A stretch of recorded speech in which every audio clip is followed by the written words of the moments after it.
ध्यानावस्थिततद्गतेन मनसा पश्यन्ति यं योगिनो यशान्तं न विदुरसुरासुरगणा देवाय तस्मै नमः देवाय तस्मै नमः। ओम शांति शांति शांति। आप सभी को गुरु परंपरा योग संस्था में हार्दिक स्वागत है।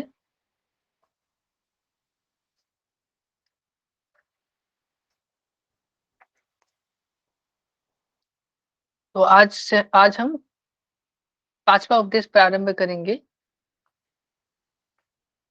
पिछले सत्र में हमने चौथा उपदेश चतुर्थ उपदेश को संपूर्ण किया। पंचम उपदेश जो है, जो आज हम अध्ययन करेंगे, उसमें कितने श्लोक हैं टोटल? 4 होने चाहिए सर। 24। 24। हाँ, मेरी आवाज अभी तो कट के नहीं आ रही है ना? नहीं, अब तो आ रही सर। अच्छा जी। तो क्या बता सकते हैं कि पंचम उपदेश जो है वो भी क्या स्वात्माराम जी के द्वारा ही लिखा हुआ है? No sir, I think add किया है। किसने, किसका लिखा हुआ है जो इसे ऐड कर दिया गया है?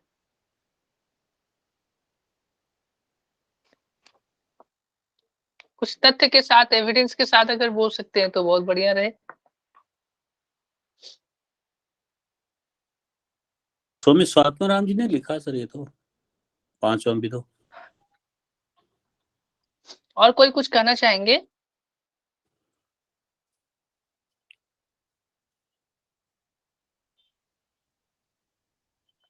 किन्हीं का कोई मत हो, किन्हीं के मन में कुछ चल रहा हो तो बताएं।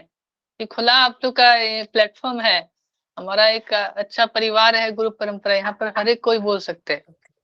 इसमें सर ये बताया था स्वामी स्वात्माराम जी ने कि जब ये आप हठ योग विद्या करते हैं, वो गलत विधि से करते हैं तो रोग आ जाते हैं, उनको दूर करने के लिए ये पांचवा उपदेश स्वामी स्वात्माराम जी ने लिखा है सर। Very good. और कोई कुछ कहना चाहेंगे इस विषय में? क्या प्रश्न पूछा सर? क्या सवाल था? हाँ, प्रश्न कुछ ऐसा है कि पांचवा जो उपदेश है, क्या वह स्वात्माराम जी द्वारा ही लिखा हुआ है? स्वामी स्वात्माराम जी द्वारा ही? अच्छा, कैवल्य धाम की एक बुक है घरोटे सर की, उसमें वो मेंशन है सर, उन्होंने आपका लिखा क्या है। कथन है वो? कृपया आप बताइए कि आपका क्या कथन है। मैंने अभी तक वो बुक पढ़ी नहीं। अच्छा जी, चलिए चलिए चलिए, अच्छी बात है। ब्रह्मा जी की बात से मैं सहमत हूँ। ब्रह्मा भैया ने सही कहे। तो आज हम जानेंगे पांचवा उपदेश को भी जो है वही स्वामी स्वात्माराम जी द्वारा ही लिखा गया है। ठीक है। तो उन्होंने क्या कहते हैं, अपने स्वयं के चिकित्सा संबंधित अनुभव को उन्होंने बताए थे। लेकिन ये जो हठ प्रदीपिका है, हठ योग साधना है, उसमें मुख्यतः 4 उपदेश का ही वर्णन है। पांचवा उपदेश जो है वो इसके अन्यत्र है, इसके अतिरिक्त है। किसी किसी पुस्तक में आपको तो अब तो देखिए कॉमन हो गए हैं, हर एक पुस्तक में देना प्रारंभ कर दिया गया है, जो न्यू पब्लिकेशन आ रहे हैं, अगर कोई नए ऑथर लिखते हैं। लेकिन जो मूल ग्रंथ देखेंगे तो मूल ग्रंथ में विशेषतः जो है चतुर्थ उपदेश का ही कथन है। कहते हैं ना आपका, हम जब करते भी हैं अंत में, श्री सहजानंद संतान चिंतामणि स्वात्माराम हठपति का लक्षण नाम चतुर्थ उपदेश, इतना तक ही रहता है। तो देखिए इसमें आज हम पांचवा उपदेश को कोई पीपीटी शेयर नहीं कर रहे हैं आप सभी से। आप सभी को मैं जो भी पढ़ाऊंगा या जो भी मैं आप सभी को बताऊंगा, आप ध्यान से सुनेंगे और जो इम्पोर्टेंट रहेंगे उसके नोट मिल जाएंगे आपको, उसके लिए आप निश्चित रहे। तो हठ प्रतिपिका के 5वें अध्याय के विषय में 2 प्रकार का मत मिलता है। एक मत तो देखिए कि हठ प्रतिपिका का 5वां अध्याय योग का 5वां अंग है, और दूसरा मत क्या है कि 5वां अध्याय तो है लेकिन इसे हठ प्रतिविका में वर्णित योग का अंग नहीं माना जाता है। इनमें से दोनों ही मतों के विषय में आचार्यों ने अपने अपने अलग तर्क की बातें रखे हैं।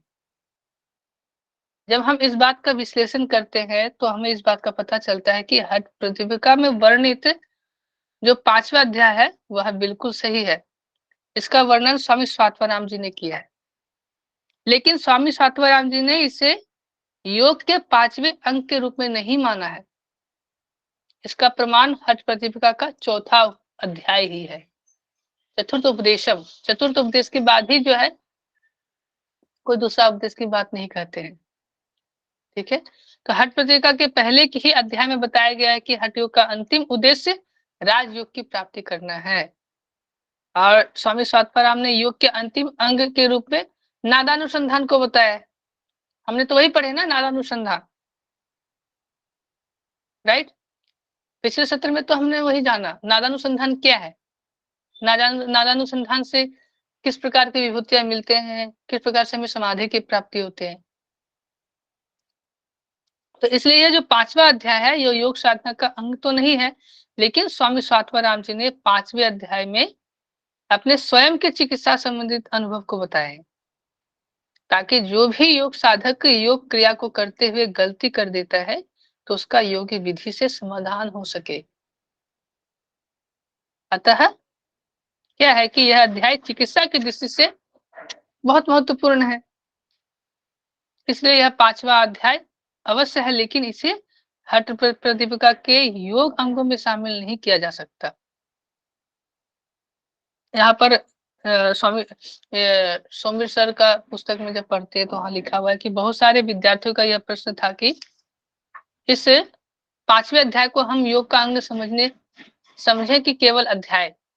तो उनके इस प्रश्न के समाधान हेतु हमने इस विषय को अध्याय के प्रारंभ में ही स्पष्ट कर दिया, ताकि विद्यार्थियों में किसी प्रकार की भ्रम ही स्थिति ना हो। वो कैसे है कि प्रमाद युजते यस्तः। तो अब आइए ये इस चीज को स्पष्ट कर दिया गया है कि ये वास्तव में तो स्वामी स्वात्माराम जी द्वारा लिखा गया है, लेकिन ये पंचम उपदेश हम जो कहते हैं यह योगिक चिकित्सा की पद्धति है, जो कि मुख्य मूल ग्रंथ जो है उसमें चतुर्थ उपदेश ही है। तो पंचम उपदेश में किस चीज की वर्णन की गई है? तो सर्वप्रथम किसकी वर्णन की गई है? अगर किन्हीं ने पढ़े हैं तो बता सकते हैं किस विषय से प्रारंभ किया गया है पंचम उपदेश को?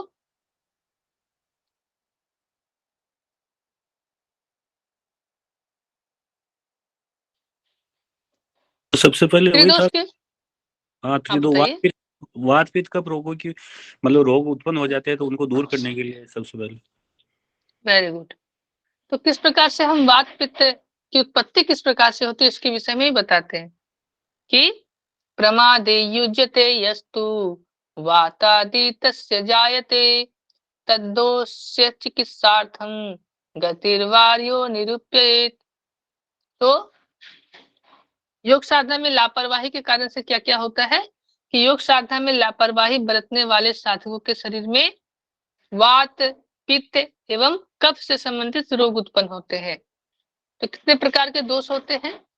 तो 3 प्रकार के दोष होते हैं, वात जनित, पित्त जनित और कफ जनित।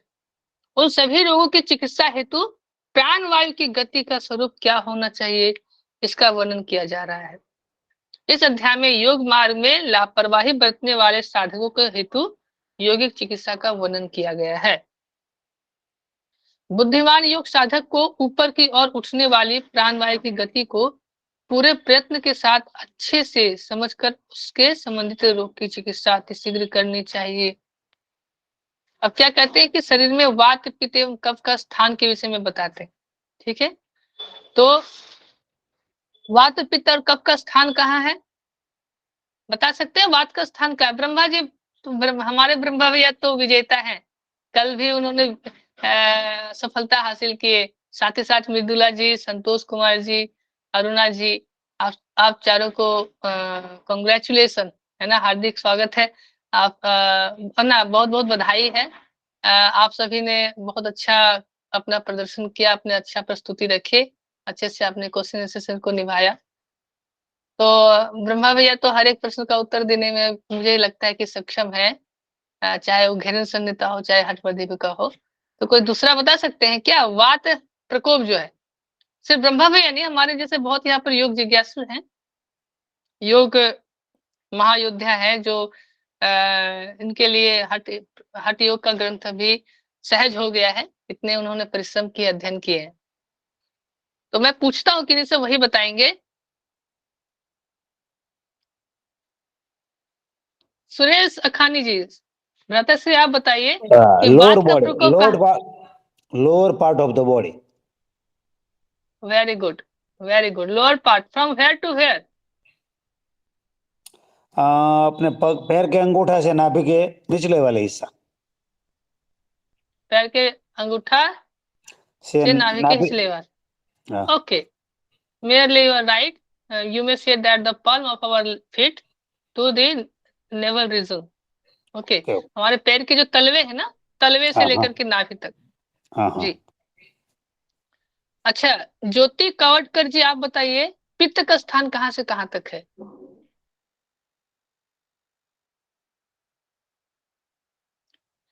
सब वेरी गुड, बताइए। नाभि से चेस्ट तक। नाभि से चेस्ट तक, हृदय तक, वेरी गुड।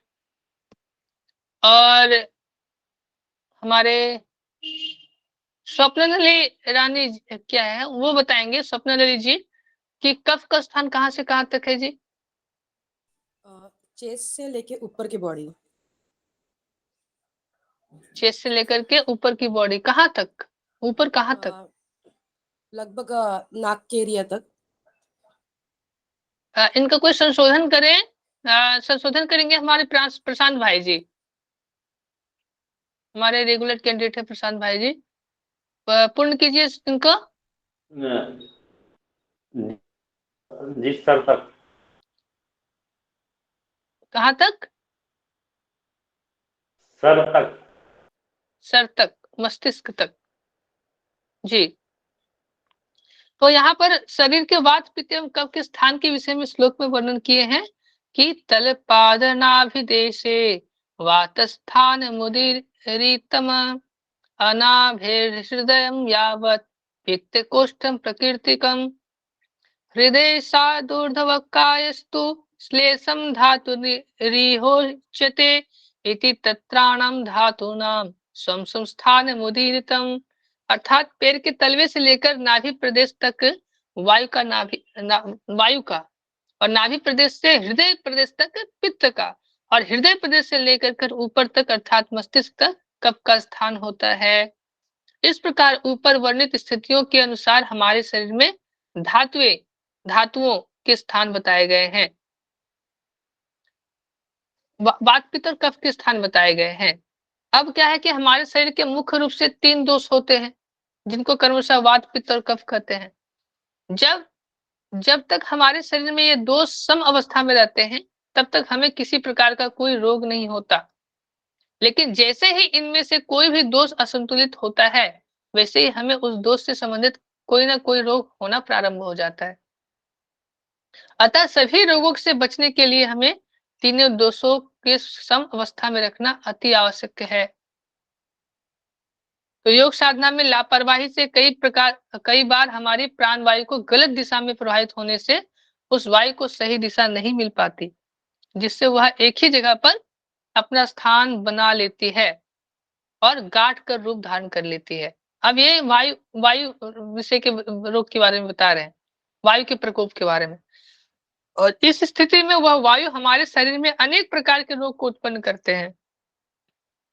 ऐसा आयुर्वेदिक एवं चिकित्सा पद्धति को जानने वाले आचार्यों का कहना है कि अब आगे मैं उन्हीं के अनुसार चिकित्सा पद्धति का उपदेश करूंगा। क्या कहते हैं कि पित्त के असंतुलन से किस प्रकार की रोग होती है उसके विषय में बताते हैं कि जब प्राण वायु अपने मार्ग से हटकर पित्त प्रकोष्ठ में चली जाती है, तो हमारे हृदय प्रदेश में, हृदय के साथ वाले हिस्से में एवं पीठ में क्या होता है कि कमर माने पीठ में अर्थात कमर में, पीठ दोनों भाग को, बैक में क्या पीड़ा, दर्द का अनुभव होता है। ध्यान से सुनिएगा, जब प्राणवायु अपने मार्ग से हटकर पित्त प्रकोष्ठ में चली जाती है, जब पित्त के स्थान में पहुंच जाता है, पित्त का स्थान कहाँ है हमारे शरीर में, कोई बताएं, अरुणा जी? नाभि से हृदय तक। नाभि से हृदय तक। तो उस स्थान में क्या होता है कि जब प्राणवायु अपने मार्ग से हटकर पित्त प्रकोष्ठ में चली जाती है, तो हमारे हृदय प्रदेश में क्या होता है कि हृदय के साथ वाले हिस्से में एक पीठ या पीठ में पीड़ा या दर्द का अनुभव होता है। तो क्या करते हैं आगे, जिस भी साधक का पित्त असंतुलित हो गया हो, तो अगर ऐसा पित्त असंतुलित होने से इस प्रकार की प्रकोप होता है। और क्या होता है प्रैक्टिकली हम क्या देखते हैं, पित्त होने से क्या है कि एक खट्टी डकार आना, साथ ही साथ बहुत जलन होना, आप कुछ तेल का पदार्थ खा लेते हो तो आपके गले में एक जलन सा होता है। तो इस प्रकार जो ये पित्त का प्रकोप होते हैं, बासी खा लेने से जो जिसका उसका जो परिणाम होता है, ज्यादा गैस बढ़ने से भी पित्त का परिणाम, वायु के साथ साथ पित्त का ही प्रकोप बढ़ता है। तो इसके लिए क्या करना चाहिए, इसका विकल्प क्या है, इसके उपाय क्या है, इसके उपाय के विषय में मुझे थोड़ा कोई बताएंगे? तृप्ति जी आप बताइए, अगर पित्त बढ़ जाए तो हमें क्या करना चाहिए?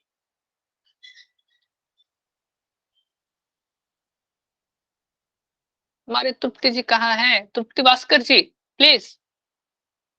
जी सर, मीन्स किससे मीना जी, रिलेटेड आपको वो नहीं समझ में आया। जैसे अग्नि मैं और पित्त जल से, हाँ अग्नि और जल से मिलके जैसे पित्त बनता है, तो वो चीजें हमको नहीं खानी है, उससे परहेज करना चाहिए जिसमें अग्नि और जल मिलेगा अच्छा, उस चीजों से। हाँ और जैसे क्या करना चाहिए? अल्टरनेट थेरेपी और क्या कर सकते हैं? You are mentioning your diet about the diet, okay, what we have to assume or not?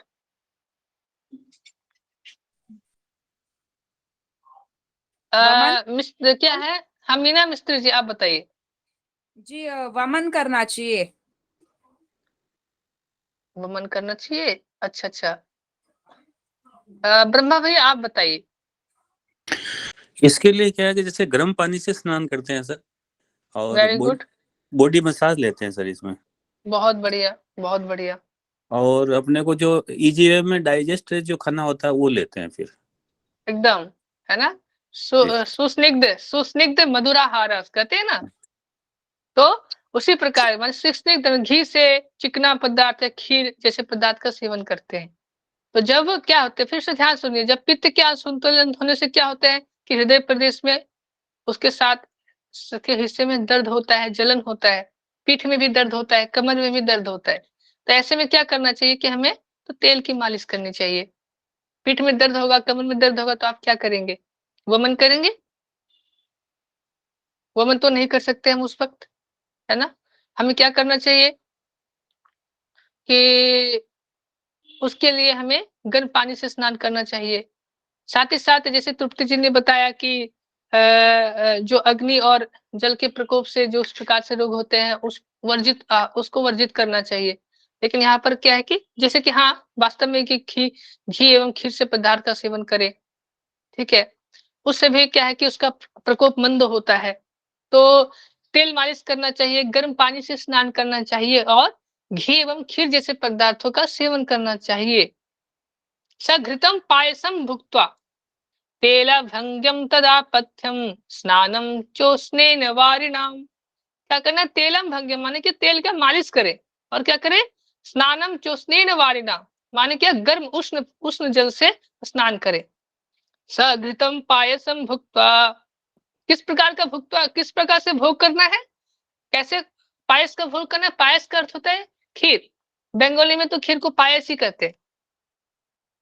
तो पायस जो है वो खीर को कहते हैं। तो सघृतम पायसम कृत्वा, किस प्रकार के पायस का सेवन करना चाहिए, तो घृत युक्त पायस का सेवन करना चाहिए। जिन्हें न योगम अवश्य, इससे क्या होगा कि उनसे पचने पर योग का अभ्यास करना चाहिए। कैसे कि जिस भी साधक का पित्त असंतुलित हो गया हो, तो उसके लिए तेल की मालिश, गर्म पानी से स्नान करना, तो साथ ही साथ उसे घी एवं खीर जैसे चिकने एवं शीघ्र पचने वाले खाद्य पदार्थों का सेवन करना चाहिए, और उनके पचने पर योग का अभ्यास करना चाहिए। वैसे प्रैक्टिकली मुझे बताएंगे योग का अभ्यास खाना खाने के बाद कितने देरी के बाद योग अभ्यास करना चाहिए, खाना खाने के? 4 ये घंटे 4 घंटे के बताएं। बाद।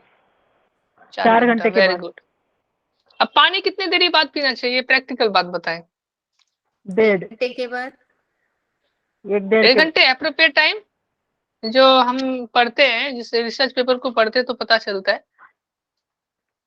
स्वामी रामदेव जी बताते हैं इस विषय को। कम से कम आधा घंटे के बाद पीना चाहिए। 45 मिनट है sir. 55 minute 45 1 hour 45 minute Brahma भैया, ठीक है, 1 आवर 45 मिनट इस टाइम को बताया गया। लेकिन क्या ये संभव नहीं है? हाँ, हम पानी कब पी सकते हैं? अगर हमें आज खाना खाने की कितनी देरी पहले पानी पीना चाहिए, ये बताइए। प्रैक्टिकल आधा बातें घंटा। बता रहा हूँ, ये हमारे पंचम उपदेश के आधा हैं। घंटा पहले आधा आधा घंटा आधा घंटा घंटा पहले। अगर एप्रोप्रिएट, अगर रेफरेंस के साथ बोले तो 20 मिनट लिखा हुआ है, ठीक है। ऐसा 20 मिनट के बाद 10 बार। जी हाँ, 20 मिनट बोले गए। 20 मिनट पहले हम पानी को सेवन कर सकते हैं, जल का सेवन कर सकते हैं। हाँ, अगर हमें खाना खा रहे हैं तो क्या हम खाना खाते हुए बीच-बीच में पानी पी सकते हैं, सेवन कर सकते हैं? नहीं, कोई दिक्कत हो नहीं कर सकते। एक गुट, ओनली एक गुट, यदि जरूरत पड़े तो। जी, कर सकते हैं, है ना? कैसे कर सकते हैं? अब वो हमारे खाने की शैली होनी चाहिए। मैं प्रैक्टिकल बातें बताता हूँ, ये बहुत ज़रूरी है जानने के लिए। अब देखिए, भोजन में हमें तरह-तरह के पदार्थ मिलते हैं भोजन। एक तो ऐसे होते हैं कि जो हमें प्रत्याहार के विषय की नॉलेज नहीं होते, हम उसका सेवन करते हैं। साथ ही साथ कुछ ऐसे भोजन होते हैं, जिनके खाने से हमें डाइजेस्ट करने में सुविधा होते हैं। आप कॉमनली देखेंगे तो उत्तरी भारत में ज़्यादा है और दक्षिण में तो बहुत ज़्यादा है। वो है कि आप कुछ भी खाना खाएँ, चावल ही हो गए, दाल हो गए, सब्जी हो गए, साथ में उनको दही चाहिए, ठीक है? हमारे नॉर्थ बंगाल में क्या है कि साथ में क्या चाहिए, उनको एक मिठाई चाहिए। हमारे राजस्थान के उस तरफ का क्या है कि कुछ भी खाएँ, रोटी खाएँ, सब्जी खाएँ, साथ में उसको कुछ चनाचूर या भुजिया चाहिए। राइट ब्रह्मा भी ऐसे होते हैं ना? सर बिल्कुल जी, तो एकदम। तो क्या होता है कि हम जब भी भोजन करते हैं तो कहीं न कहीं देखा जाए, वो दोनों भोजन का जो हमारे शरीर में जाते हैं तो उसका इफ़ेक्ट होता है। जब आप भीतर जाके मिक्स होता है, उसका इफ़ेक्ट होता है। दही वड़ा है, आप ऐसे है कि साथ में तो खीर का भी सेवन करते हैं, जो कि एकदम नहीं करना चाहिए। जब आप नमकीन भोजन करते हो तो साथ में खीर का सेवन, दूध का बना हुआ कुछ मीठा पदार्थ जो है एकदम अभी तुरंत बनाए हैं, जैसे कि खीर का ही विशेषता बता रहा हूँ, उसका सेवन करना उचित नहीं होता। अगर आप पहले रोटी खाते हैं, रोटी आपने खा लिया, उसके बाद आपको एक मीठा खाना है, तो आप पहले आप 1 घूँट पानी पी लें, उसके बाद आप मीठा खा लें।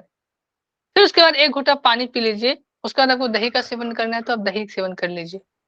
फिर उसके बाद 1 घूँट आप पानी पी लीजिए, उसका चूरमा खाना है, तो चूरमा का सेवन कर लीजिए। दाल-बाटी चूरमा खाना है, तो दाल-बाटी चूरमा का सेवन कर लीजिए।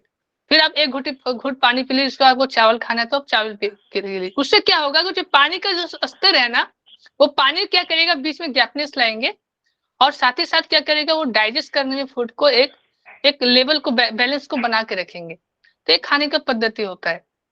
तो कुछ-कुछ हमें विशेष ध्यान रखना है कि कुछ तो हमें नहीं खाना है, जो हम खाते आ रहे हैं, कुछ भी खाते हैं, पूरी हो गए, कचौड़ी हो गए, सब्जी हो गए, साथ में हम खीर खा लेते हैं, तो उससे आपको ज़्यादातर हानि ही पहुँचेंगे। अगर आपको खीर ही खाना है, तो आप सिर्फ़ खीर और पूरी खाइए और उसमें कुछ मीठा ऐड कर लीजिए, तो आपको हानि नहीं करेंगे। दही, नमक, ठीक है? ये नमक का उसमें जब कॉम्बिनेशन होते हैं, तो हमें एसिडिटी बनाते हैं, साथ ही साथ हमारे लूज़ मोशन का भी कारण बन सकता है। कुछ बोलना चाह रहे थे कोई? पुष्पलता जी कुछ बोलना चाह रहे थे? जो पानी पीते हैं उसको थोड़ा गुनगुना रखना चाहिए अपने को, ठंडा पानी नहीं पीना चाहिए। हाँ, ये जो है पानी गुनगुना की बात, ये प्रकृति के अनुसार होगा। हम किस ऋतु में हैं, अगर वो ग्रीष्म ऋतु है तो हमें गुनगुना करने की आवश्यकता नहीं पड़ेगी। और अगर हम अभी शीतकाल का समय है, ठंड का समय है, शिशिर है, हेमंत है, तो हमें पानी को गुनगुना करके पीना चाहिए। जैसे होगा प्रकृति के अनुसार हम बैलेंस बना के चलेंगे। या नॉर्थ बंगाल में देखिएगा, रात को चावल खाना पसंद करते हैं, ठीक है? लेकिन अगर अगर हम चावल का सेवन रात को करते हैं, तो वो क्या है कि कफ कारक होता है। लेकिन इनका यहाँ पर हैबिचुएटेड हो गए हैं, इसलिए वो खाते हैं। और ज्यादातर माने मैं बंगाल से हूँ, वेस्ट बंगाल से हूँ, तो यही की मैं बात बताता हूँ। लेकिन क्या है कि चावल जैसी खाद जो कफ वर्धक हो, दही हो गए, खीरा हो गया, और भी जो शीत पदार्थ के भोजन होते हैं वो रात का सेवन नहीं करना चाहिए, उसको आप दिन में सेवन करें। और साथ ही साथ रात में क्या है कि अल्पाहारी ग्रहण करें, रोटी का प्रयोग करें, दूध लेते तो उसमें हल्दी डाल के पिए, पानी पीते तो गर्म करके पानी पिए, सुबह उठ करके ठंड हो या गर्म हो कुछ भी हो, गुनगुना पानी पीजिए। तो इस तरह से अपने जीवन शैली को यूटिलाइज कीजिए, है। हमें सारा दिन किस प्रकार से खाना चाहिए, ये तो बहुत बड़ा फैक्ट होता है। हम योग अभ्यास तो करते हैं, लेकिन उससे साथ हमें क्या डाइट पे हमें विशेष ज्यादा ध्यान देना चाहिए। अगर आपका डाइट मेंटेन रहेगा तो साथ ही साथ आपका योग का प्रभाव भी आपको बहुत अच्छा मिलेगा, इसका असर आपको बहुत अच्छा दिखेगा। ओके जी, तो आ जाए कुंडलिक जी, टॉपिक पर।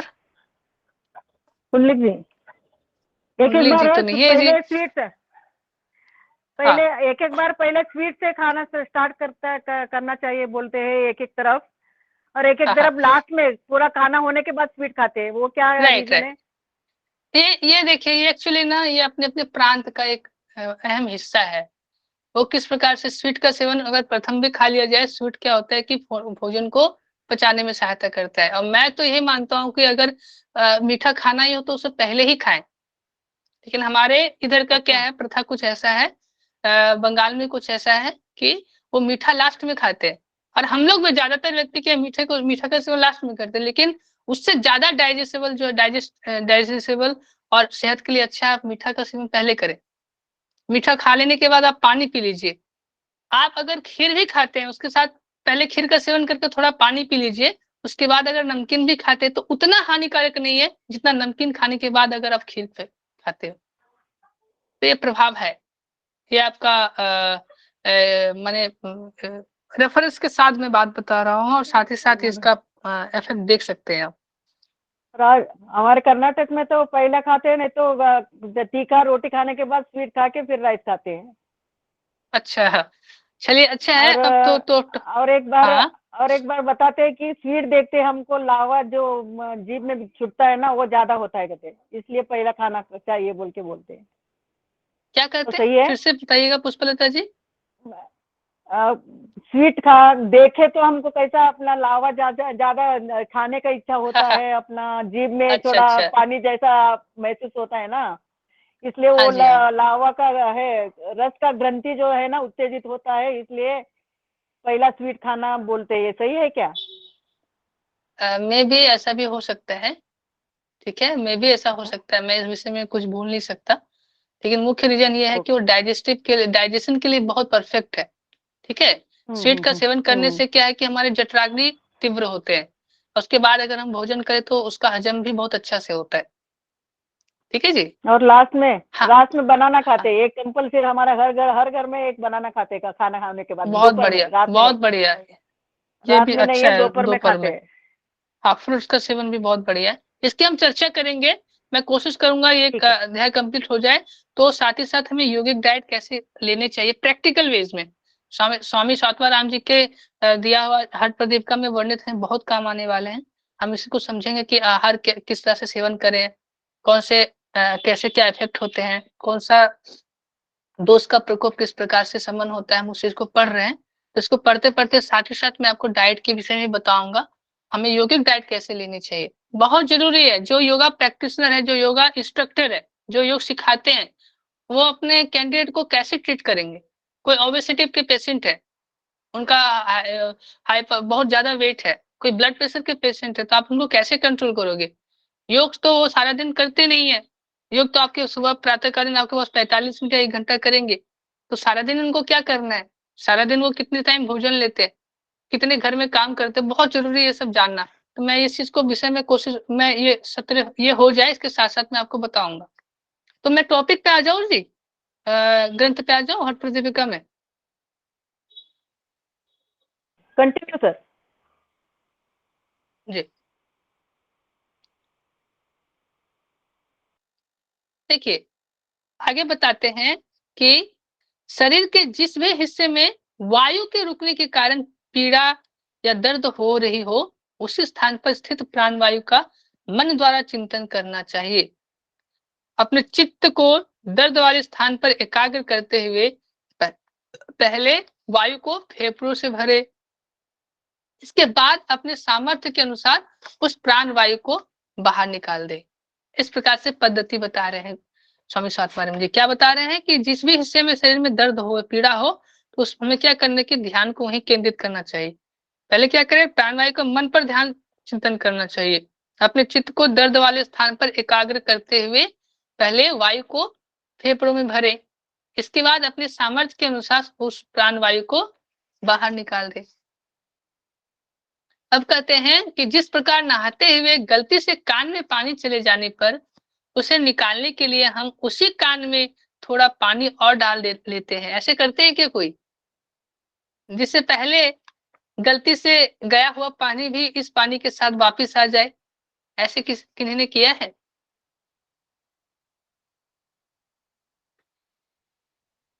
सर कभी भी नहीं करे हम तो। और चींटियां वगैरह तो छोटे बच्चों में कान में चींटियां जाते हैं ना, छोटे काले जैसा करे तो उसको पानी डाल के बाहर निकालते हैं। वो मालूम है, पानी डाले तो मालूम नहीं है। हाँ डालते सर। डालते हैं क्या? कौन है जी? ऐसा करते। अच्छा, मीना जी, अनीता जी, अच्छा जी, चलिए बढ़िया। तो ऐसा बोलता ना, कांटा नहीं से किया। कांटा निकालते, वैसा पानी से पानी निकालते। हाँ हाँ, ये हुई ना बात, माने कि लोहे को लोहे काट सकता है, हीरा हीरे को काट सकता, तो थाने में अगर कान में चला जाए तो पानी निकाल सकता है। लेकिन ये जो माने की क्रिया है, ये हमारा ट्रीटमेंट के हिसाब से बेटर, माने कि हम इसे सही तरीका नहीं बताएंगे जल को निकालने के लिए। जल को अगर निकालना ही है तो उसके लिए आप क्या करें कि बस हल्का सा, देखिए हमारे कान तो बहुत ही एक सॉफ्ट होते हैं, है ना। तो उसके लिए क्या करना चाहिए, हम एक बार आप सिर्फ कॉटन का प्रयोग करें, ज्यादा प्रेशर ना दे, हल्का से उस पानी को निकाल लें। पानी डालने से इसको मतलब नहीं है कि वो पानी बाहर आ ही जाएगा। अगर वो देखना है कि वो कितनी देरी उसको रेजिस्टेंस को बना के रखते हैं। वो जो जल डालने से क्या होता है कि एक भीतर में मॉइस्चर होता है, एक भीतर में एक ऐसा लेयर होता है जिसके कारण से पानी जो है डायरेक्टली हमारे ऑर्गन्स को अफेक्ट नहीं करते, ईयर ऑर्गन्स को। तो उसको क्या है कि थोड़ा सा समय लगता है, 5 मिनट 10 मिनट के बाद वो कानों के भीतर वो जमने लगता है। तो उसको निकालने के लिए क्या करेंगे, हम हल्का सा कोई रुइया लगा करके उसको आहिस्ते आहिस्ते निकाल लेंगे। पानी डालने से ही पानी निकलेगा। ये प्रक्रिया जो है ये हमारे हम करते हैं, लेकिन ये प्रैक्टिकली बात में बता रहा हूँ, ऐसा करना से बढ़िया रहेगा आप कोई कॉटन के माध्यम से उसको निकाल ले। और कॉटन का प्रयोग बहुत सावधानी से करें, हमारे बहुत नाजुक होते हैं कान के पर्दे, ऐसा ना हो कि जिसके कारण से उसे इफेक्ट पहुंचे। ये फिर देखिए, कान में कॉटन डालना इसको भी वर्जित कहा गया है, अगर ट्रीटमेंट के हिसाब से देखा जाए तो, हेल्थ के हिसाब से। लेकिन क्या है कि पानी निकालने का वही पद्धति है। अगर फिर भी जल नहीं निकलता तो क्या करेंगे, तब हम कान में पीड़ा हो तो लहसुन का तेल या गेंदा फूल का जो पत्ता होता है उसका रस निकाल के आप हल्का सा सुस्म करके कान में डालें, तो उस रस के साथ साथ वो कान की गंदगी भी निकल जाएंगे, पानी भी जो रहेगा वो भी निकल जाएगा, साथ ही साथ पीड़ा भी कम जाएगा। और गेंदे फूल का पत्ते का रस का प्रयोग करेंगे। सरसों का तेल का प्रयोग करते तो लहसुन वाले सरसों का तेल का प्रयोग करें, जिससे कि कान के पानी भी निकल जाएंगे, साथ ही साथ गंदगी भी निकल जाएंगे। और हमारे कान में तो जितने भी माने कि कान को सफा करने से अच्छा है कि ज्यादातर हम डेली सफा करते हैं, लेकिन उससे अच्छा होता है कि अगर वो ऐसे रहे। इस स्थिति में क्या है कि बाहर वाली गंदगी हमारे कानों के भीतर प्रवेश नहीं करती है। तो ये हमारा चिकित्सा कहता है। अब देखिए आगे कहते हैं कि इस श्लोक में बताया गया है कि ठीक इसी प्रकार से प्राणवायु गलत मार्ग में जाकर रुक गई। अच्छा सॉरी, मैं फिर से बता देता हूँ। जिस प्रकार नहाते हुए गलती से कान में पानी चले जाने पर उसे निकालने के लिए हम उसी कान में थोड़ा पानी और डाल लेते हैं, जिससे पहले गलती से गया हुआ पानी भी उसी पानी के साथ वापस आ जाती है। ठीक इसी प्रकार जो प्राणवायु गलत मार्ग में जाकर रुक गई है, उस वायु को बाहर निकालने के लिए साधक को बार बार श्वास को अंदर एवं बाहर करना चाहिए, ताकि नई वायु के साथ साथ वह रुकी हुई वायु भी बाहर निकल नहीं सके। अब विशेष बात क्या है कि इस श्लोक में बताया गया है उपाय अत्यंत उपयोगी है। मैंने बहुत ऐसे करते हैं कि बचपन में नहाकर तालाब में नहाते हुए अनेक बार पानी कान में चले जाने से क्या है, जिसके कारण से सुनाई भी बहुत कठिनाई से देती है, सिर में भी भारीपन बना हुआ रहता है। तो सोमवीर सर कह रहे हैं यहाँ पर पुस्तक में लिख रहे हैं, एक दिन नहर में नहाते हुए मेरे मित्र मनोज के कान में भी पानी चला गया। तो ये माने कि अपनी बातें यहाँ पर लेखक ने लिखे हैं किस पुस्तक में, मैं जिस पुस्तक से पढ़ा रहा हूँ। तो इसके लिए व्यक्ति को पूरी विधि का प्रयोग करना चाहिए, अन्यथा कान से पानी बाहर नहीं निकलता। जब मैंने इसका कारण पूछा तो उसने बताया कि जब भी कान में पानी चला जाए तो ऐसे ही करना चाहिए, जिससे पहले गलती से हुआ पानी निकल जाए। इसके बाद उसने अपने कान के नीचे और झुकाया और सारा पानी झट से बाहर निकल गया। इसके लिए व्यक्ति को पूरी विधि का प्रयोग करना चाहिए, अन्यथा कान का पानी बाहर नहीं निकलेगा। इसके लिए जिस कान में पानी गया है उस कान में और पानी डालकर उस कान के नीचे की ओर झुकाना चाहिए। यहाँ पर प्रोसेस बता रहे हैं, माने सोमवीर सर की अपनी कहानी के विषय में बता रहे हैं, ताकि पानी आसानी से बाहर निकल जाए। ठीक इसी विधि का प्रयोग हमें शरीर के अंदर रुकी हुई वायु को बाहर निकालने के लिए करना चाहिए। योगी साधक को इस अवस्था में अपने भोजन को माने इस प्रकार से कानों की सफाई करना चाहिए, माने ये बताए। तो हमने जाना कि किस प्रकार से कानों की सफाई करना चाहिए और वायु का प्रभाव भी हमारे शरीर में किस प्रकार पड़ता है।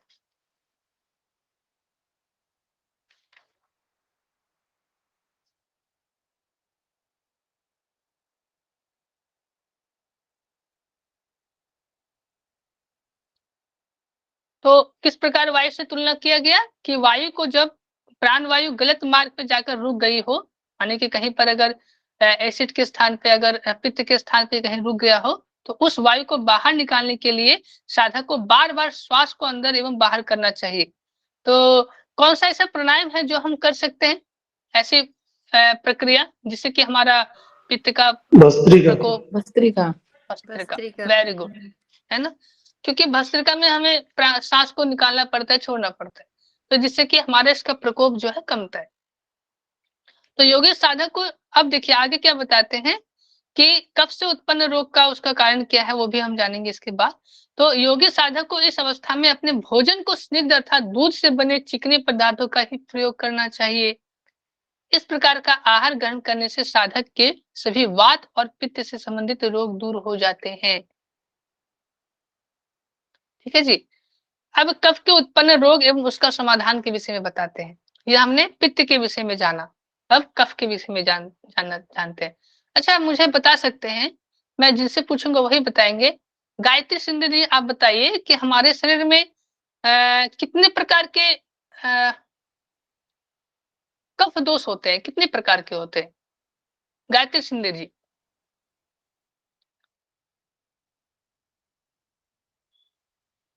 आवाज नहीं आ रही आपकी। मालूम नहीं सर। नहीं पता, कोई बात नहीं, कोई बात नहीं। हाँ, इसी प्रकार से आपको जब नहीं मालूम है तो आपको बताना है कि हमें मालूम नहीं है, ऐसे चुप नहीं रहना है, माइक को ऑफ नहीं रखना है। अच्छा, ज्योति, हमारे ज्योति कवड़कर जी, आप बता दीजिए। Sorry madam, sorry sir. Okay, no issue, no issue.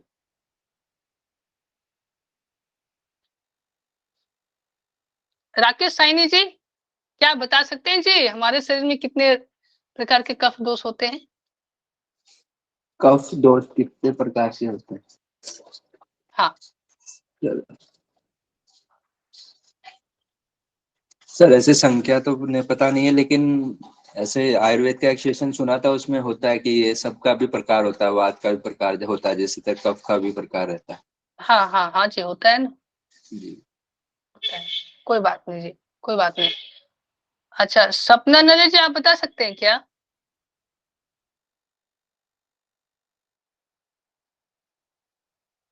स्वप्न नली जी। नहीं सर, मुझे भी नहीं पता। कोई बात नहीं। सुनीता कुमारी जी। नहीं मैम, पता नहीं है। कोई बात नहीं। संजय खोराना जी, आप बता सकते हैं? क्या कफ के प्रकार बताने हैं या नहीं, कितने कितने दोष होते हैं हमारे शरीर में? कफ कितने कितने दोष होते हैं कफ का कफ जनित रोग कितने होते हैं? मैं जिससे पूछूंगा वही बताएंगे। नहीं सर, नहीं पता है।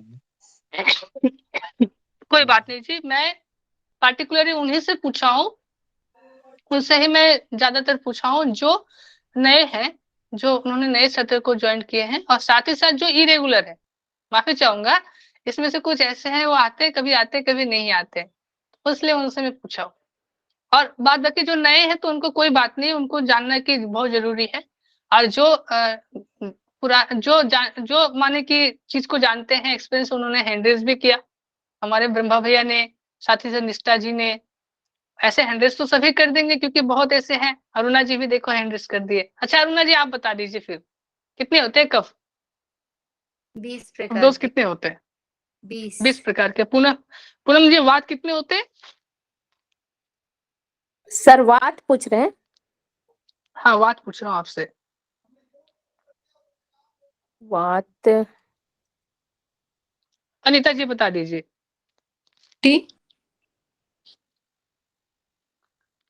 अनीता जी, अनीता 80 पेडनेकर जी। ओके 80 ब्रह्मा भैया आप तीनों बता दीजिए एक साथ। वात के 80 होते हैं, पित्त के 40 होते हैं और कफ के 20 होते हैं। ठीक है जी, याद रखना है। फिर से बताइए ब्रह्मा भैया फिर से। हाँ वात दोष होते हैं जो 80 प्रकार के होते हैं। हाँ पित्त दोष होते हैं वो 40 प्रकार के होते हैं। और हाँ कफ दोष होते हैं वो 20 प्रकार के होते हैं। हाँ। तो बेस 2:4:8, ये रेशियो याद रखिए, आपको सभी को याद हो जाएगा। 2:4:8 इजी सा ट्रिक है याद करने का। 20 प्रकार हमारे हो गए किसके? कफ पित्त वात का, नहीं इसका हमारा पित्त का। कफ तो का इस तो सर कफ 20। पित्त वात। हाँ जी, और सीक्वेंस में याद कर लीजिएगा। 80 हो गए हमारे वात का, 40 हो गए हमारे पित्त का, और कफ हो गए हमारे 20 का। 2:4:8। ठीक है जी, इस तरह से सीक्वेंस याद कर लीजिएगा, नोट कर लीजिएगा जो नए हैं। हम आगे भी पढ़ेंगे इस चीज को। तो कफ से उत्पन्न रोग का उसका समाधान क्या है, आइए हम उस चीज को जानेंगे। अरुणा जी हैंड रेज किए हुए हैं, डाउन कर ले। तो कफ के बारे में बताते हैं कि वायु के गलत दिशा में जाने से जब प्राण वायु कफ के स्थान में पहुंचकर वहां पर रुक जाता है। पहले तो हमने जाना कि जब प्राण वायु पित्त के स्थान में पहुंचता है तो क्या होता है। अब कफ के स्थान में पहुंचने से क्या होता है कि कफ के स्थान पर पहुंचकर वहां पर रुक जाती है, तो वह गांठ का रूप धारण कर लेती है, जिसके परिणाम स्वरूप साधक को हृदय में दर्द, खांसी, हिचकी, दमा एवं सिर में दर्द आदि रोग उत्पन्न हो जाता है। ऐसी स्थिति में उत्पन्न होने पर साधक को अच्छी प्रकार से क्या करना चाहिए? मुंह का सफाई करके अच्छा एवं अनुकूल भोजन ग्रहण करना चाहिए। उस भोजन के पचने के बाद बुद्धिमान साधक को दिन में 2 से 3 बार कुंभक अर्थात वायु को रोकने का अभ्यास करना चाहिए। ऐसा करने पर साधक के सभी कफ एवं पित्त से उत्पन्न स्वास्थ्य संबंधित अर्थात अस्थमा, खांसी, हिचकी, सिर दर्द एवं हृदय का दर्द रोग समाप्त हो जाता है। देखिए इसमें समाधान भी बता दी। अब आगे क्या बताते हैं, और क्या है बताइए, कफ को दूर करने का क्या और क्या विकल्प हो सकते हैं? अनुजा जी आप बताइए। अनुजा जी नहीं है ना, अरुणा जी है। अरुणा जी आप बताइए, इनसे क्या पूछो। सर? क्या सर? कफ का विकार दूर करने का और क्या माने कि तरीका है, क्या ट्रिक, क्या टिप्स है? हमने तो जाना कि क्या कफ के लिए हमें क्या करना चाहिए, वायु को रोकने का अभ्यास करना चाहिए, कुंभक लगाना चाहिए। ऐसा करने से साधक के सभी कफ एवं पित्त से उत्पन्न स्वास्थ्य संबंधित रोग समाप्त हो जाते हैं। अब मुझे बताइए कैसे भोजन को ग्रहण, क्या खाना चाहिए जिससे कि हमारा कफ, क्या सेवन करना चाहिए जिससे कि कफ दूर हो जाए? गरम चीज सेवन करना चाहिए। गरम फिर चीज से खाना बताइए चाहिए आप। सर। ऑयल गरम मसाज चीज करना खाना चाहिए। ऑयल हाँ मसाज। हाँ, देखिए यहाँ पर जो हठ प्रदीपिका में एक बात बताई गई है कि भुक्त्वा पायस समचोष्णम क्षीरम वापि घृतलुप्तमम वारुणी धारणम कृत्वा कुर्या सर्वांग यंत्रमः। साधक को घी युक्त खीर या गर्म दूध में घी डालकर पीना चाहिए। और कौन सी धारणा करना चाहिए? तो वारुणी धारणा का अभ्यास करना चाहिए। वारुणी धारणा का अभ्यास करके संपूर्ण शरीर को स्वस्थ रखने का प्रयास करना चाहिए। तो वारुणी धारणा क्या है जी? वो कैसे लगाते हैं? कोई बता सकते हैं वारुणी धारणा?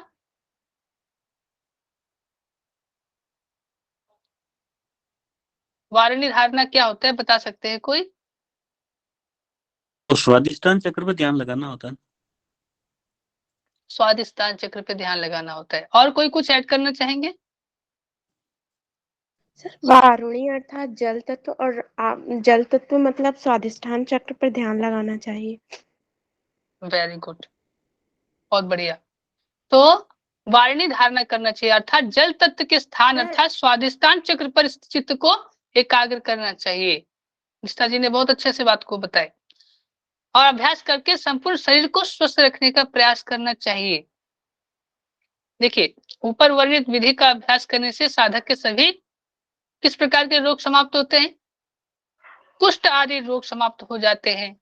यदि साधक द्वारा किसी क्रिया का अभ्यास आंखें बंद करके किया जाए तो उसके रतौंधी आदि नेत्र विकार भी नष्ट हो जाते हैं। देखिए यहाँ पर हम देखते हैं ना, योग साधना करते तो हम आंखें बंद करते हैं, तो उसके हमारे फिजिकली हमें क्या लाभ मिलता है? तो फिजियोलॉजिकली लाभ क्या मिलते हैं कि हमारे नेत्र विकार भी जो होते हैं वो दूर हो जाते हैं। साथ ही साथ क्या बता रहे हैं कि जब साधक को अपने शरीर में कंपन एवं अन्य वात रक्त से उत्पन्न अब जो है आगे बताते हैं। हाँ, आगे के श्लोक में वर्णन करते हैं कि वेपतु वार्तक रक्तम च योगिनो जायते यदा यत्र यत्र रुजा बाधा तत्र वायु चिंतयेत। अर्थात जब साधक को अपने शरीर में कंपन एवं अन्य वात रक्त से उत्पन्न रोग अर्थात गठिया आदि के लक्षण दिखाई देने लगे तो उसे प्राण वायु को रुकने के कारण जहां जहां पर भी दर्द का अनुभव हो रहा है वहीं पर उसे प्राण वायु का चिंतन करना चाहिए। जहां दर्द हो वहीं पर प्राणवायु का चिंतन करना चाहिए। और क्या बता रहे हैं कि अब वात रोग के विषय में बता रहे हैं कि वात विकारों को नष्ट करने के लिए बुद्धिमान साधक द्वारा ज्यादा से ज्यादा प्राण वायु को शरीर के अंदर भर के माने कुंभक लगा के उसे अपने सामर्थ्य के अनुसार अंदर ही रोकते हुए वायु को नासिका के दोनों छिद्रों द्वारा बाहर निकाल देना चाहिए। अर्थात एक प्रकार से ये कौन सा कुंभक कहलाया? हम प्राण वायु को ग्रहण किए, भीतर रोक लिया, नासिका से निकाल दिए, ये कौन सा कुंभक है जी? बताइए कोई। राकेश जी आप बताइए जी, राकेश साइनी जी, कौन सा कुंभक हो सकता है? क्या बता रहा हूं मैं, कौन सा कुंभक हो सकता है ये बताइए। जब प्राण वायु को हम भीतर रोकते हैं, वायु को इनहेल करते हैं, इनहेल करके हम जब एयर को हम भीतर रोकते हैं, उस कुंभक का नाम क्या है? अंतर कुंभक सर। अंतः कुंभक, हाँ जी, वेरी गुड। तो अंत कुंभक का अभ्यास करना की बात की गई है कि ऊपर जब वात विकार को नष्ट करने के लिए बुद्धिमान साधक द्वारा ज्यादा से ज्यादा प्राणवायु को शरीर के अंदर भरकर उसे अपने सामर्थ्य के अनुसार अंदर ही रोकते हुए वायु को नासिका के दोनों छिद्रों द्वारा बाहर निकाल देना चाहिए। अर्थात एक प्रकार से अंतः कुंभक का अभ्यास करना चाहिए। ऊपर वर्णित विधि का प्रयोग करने के बाद साधक को पहले श्वास को अंदर भरना चाहिए और उसके बाद उसे बाहर निकालकर अपने अंगों को कछुए की तरह सिकोड़ते हुए पेट को बार बार चक्र की भांति घुमाना चाहिए। अर्थात अग्निसार क्रिया करना चाहिए, राइट। चक्र तो जिस तरह से घुमाते हैं तो क्या अग्निसारी क्रिया हुआ? तो इस अग्निसार नौली क्रिया की बात की गई है। तो इस श्लोक में नौली क्रिया करने की सलाह दी गई है। यहाँ पर पेट को चक्र की भांति घुमाने का अर्थ नौली क्रिया से है। अब देखिए, आप कहते हैं कि साधक को 200 माने वात पित्त, हाँ बोलिए। पुंडलिक जी श्लोक नंबर कितना है? श्लोक नंबर कितना बोल रहे हैं? नहीं हो, मैं पांडे जी बोल दो, बस इसी में खुश हो जाऊंगा मैं, सॉरी है सॉरी ना। सॉरी सर, पांडे पुंडलिक जी। जी हमारे सभी के प्रिय हैं, इसलिए आपको सभी को उनको याद करते हो, हमें नहीं, तो कोई याद ही नहीं करते, दोनों है ना। दोनों का आवाज सेम है जी, इसलिए हमको कंफ्यूज होता है दोनों का आवाज में, अच्छा कौन क्या अच्छा है अच्छा, मालूम नहीं होता है। ठीक है, चलिए तो श्लोक नंबर आप कितना पूछिए। बोल रहे हैं आप? मैं ये 20 नंबर श्लोक बोल रहा हूँ। 20 नंबर, अच्छा। हाँ जी, कि ठीक है 20 नंबर कंटिन्यू श्लोक में क्या है, संकुचयाकर्षयेद् भूयः कुर्मा वदे चक्के चकेन तु कुर्म वदे वद्रे वदे चक्केन तु चक्रवत् भ्रामयेद् वापि पूरयित्वा पुनः पुनः। माने विधि क्या कहते हैं कि उसके बाद विधि का प्रयोग करने के बाद साधक को पहले श्वास को अंदर भरना चाहिए। माने कुंभक जो हमारे अंत कुंभक का प्रयोग के बाद साधक को क्या करना चाहिए कि श्वास को पुनः अंदर भरना चाहिए, और उसके बाद उसे बाहर निकालने पर अंगों को कैसे सिकोड़ना चाहिए, तो कछुए की तरह सिकोड़ने की बात की गई है, और पेट को बार बार चक्र की भांति घुमाने की बात की गई है। ठीक है, अब 21वां नंबर श्लोक में हम पढ़ते हैं कि उत्थान उत्थ समेदेशे ततम कृत्वा तु विग्रहम प्राणायाम प्रकुवृत्ति सर्वदोष प्रशांतये। अर्थात साधक के दोषों से उत्पन्न सभी विकारों को दूर करने के लिए समतल भूमि पर कमर के बल सीधा लेटकर प्राणायाम का अभ्यास करना चाहिए। इससे साधक के सभी रोग समाप्त हो जाते हैं। यहाँ पर प्राणायाम करते हुए सीधा लेटने की विधि का उपदेश किया गया है, यह ध्यान रखना है। ठीक है जी, क्या तो मतलब, आज के लिए यही। हाँ जी, इसका क्या मतलब है सर, प्राणायाम करते हुए सीधा लेटने की विधि का उपदेश किया गया है? देखिए ध्यान से सुनिए, यहाँ क्या बता रहे हैं कि साधक के दोषों माने कि तीनों दोष जो है वात पित्त एवं कफ से उत्पन्न सभी विकारों को दूर करने के लिए समतल भूमि पर क्या करें कि एक समान अर्थात बिना ऊंचा नीची जो भूमि हो उस पर कमर के पर क्या है कि बल सीधा लेट कर प्राणायाम का अभ्यास करना चाहिए। आप सो जाइए, अगर आपका तीनों दोष अगर सम नहीं है, बैलेंस नहीं है, तो आप वहां पर सो जाइए। इसके बाद क्या करें, इसके साथ साधक को सभी रोग समाप्त हो जाते हैं। तो यहाँ पर क्या है कि सोने से तो सिर्फ नहीं होगा, यहाँ पर योग निद्रा भी नहीं है, ना ही हमें रेस्ट के लिए बोला जा रहा है। यहाँ पर प्राणायाम करते हुए सीधा लेटने की विधि का उपदेश किया गया है। आगे हम जब पढ़ेंगे क्या कहते हैं,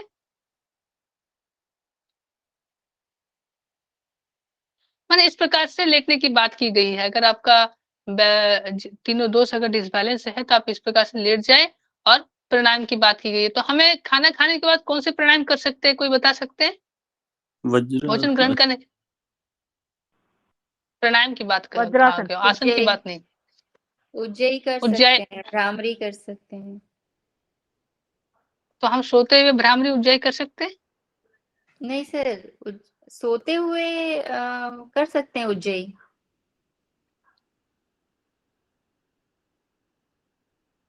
नहीं जी, थोड़ा सा ध्यान इस प्रैक्टिकली बातें बताइएगा, ठीक है, थ्योरेटिकल बातें मत बताइएगा। सोते हुए हम उज्जय प्राणायाम करना न्याय संगत रहेगा। मैं हर आलोम प्रतियोगिता विलोम के लिए नहीं प्राणायाम, बोल रहा हूँ, हम वो कर सकते आलोम हैं। विलोम, सूर्य भेदी कर सकते हैं। सूर्य भेद, सूर्य भेदी कर सकते हैं, चंद्र भेदी कर सकते हैं। ठीक है, साथ ही साथ नाड़ी हम क्या है शोधन कि करते हैं। भस्त्रिका प्राणायाम जो है वो सामान्य गति के साथ, माने कि सामान्य नहीं, धीमा गति के साथ हम कर सकते हैं। सांस को गंभीरता से ग्रहण करे छोड़े जो पद्धति है उसके अनुसार हम कर सकते हैं। अच्छा ठीक है, अब हमारे क्या आ गए सर, क्या हमारे फर्स्ट पेपर के लिए सूर्यवंशी सर सर, आते हैं ना? सूर्यवंशी सर सूर्यवंशी, नहीं आए अभी। चलिए हम इसे पूरा कर देते हैं, मात्र कुछ ही श्लोक बचा हुआ है। अब सभी रोगों को भली प्रकार को से जानने वाले चिकित्सकों एवं आयुर्वेद के वेदों द्वारा बताई गई चिकित्सा पद्धति द्वारा ही साधक को प्रयत्न पूर्वक अपनी चिकित्सा करनी चाहिए। साथ ही योग ग्रंथों में वर्णित चिकित्सा विधियों का प्रयोग करना चाहिए। जहां जहां पर भी प्राणवायु को रुकने से रोग उत्पन्न हुआ है वहीं वहीं पर प्राण अर्थात उसी स्थान पर साधक को प्राणवायु को धारण करें। तात्पर्य यह है कि जहां भी वायु के रुकने से कष्ट का अनुभव होता है वहीं पर वायु को स्थिर करके उसी का चिंतन करना चाहिए। ऐसा करने से वहां स्थिर वायु नष्ट हो जाएगी और वहां पर होने वाले दर्द भी समाप्त हो जाएंगे।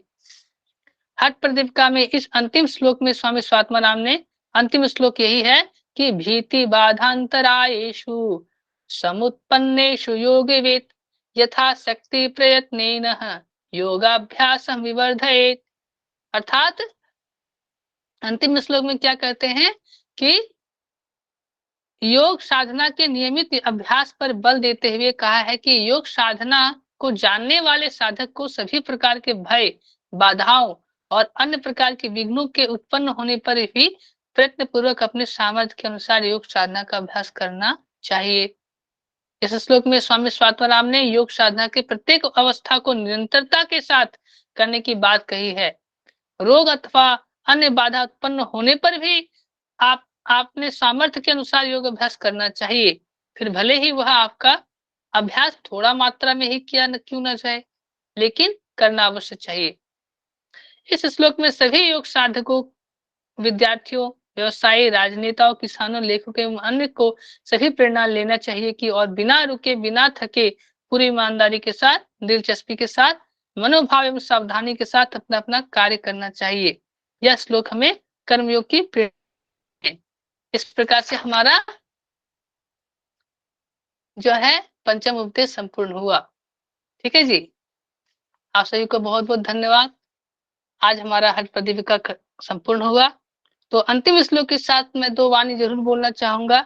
यहाँ पर क्या बताया है कि स्वामी स्वात्माराम जी क्या कहते हैं कि इस स्वामी स्वात्माराम ने योग साधना के नियमित अभ्यास पर बल देते हुए कहा है कि योग साधना को जानने वाले साधक को सभी प्रकार के भय, बाधा और अन्य प्रकार के विघ्नों से दूर करते हैं, और साथ ही साथ रोग अथवा अन्य बाधा उत्पन्न होने पर भी अपने सामर्थ्य के अनुसार योग अभ्यास करना चाहिए, फिर भले ही वह अभ्यास थोड़ी मात्रा में क्यों ना हो। तो योग का अभ्यास सभी को करना चाहिए। करने से खुद का उत्थान होगा और जग का भी उत्थान होगा। करो योग, रहो निरोग। एक भजन है ना कि घर घर योग सिखाएंगे हम, बदलेंगे जमाना, योग की अलख जगाएंगे हम, बदलेंगे जमाना, निश्चय हमारा ध्रुव साटल है, निश्चय हमारा ध्रुव साटल है, कायक रग रग में निष्ठा का बल है, कायक रग रग में निष्ठा का बल है, जागृति जागृति जागृति शंख बजाएंगे हम, बदलेंगे जमाना, योग की अलख जगाएंगे हम, बदलेंगे जमाना। तो आज हमारा हठ प्रदीपिका खत्म हो गया। इसके साथ साथ आप सभी को मेरा बहुत बहुत धन्यवाद, प्रणाम। वेरी गुड जी, बहुत अच्छा है गाना अपना योग के बारे में।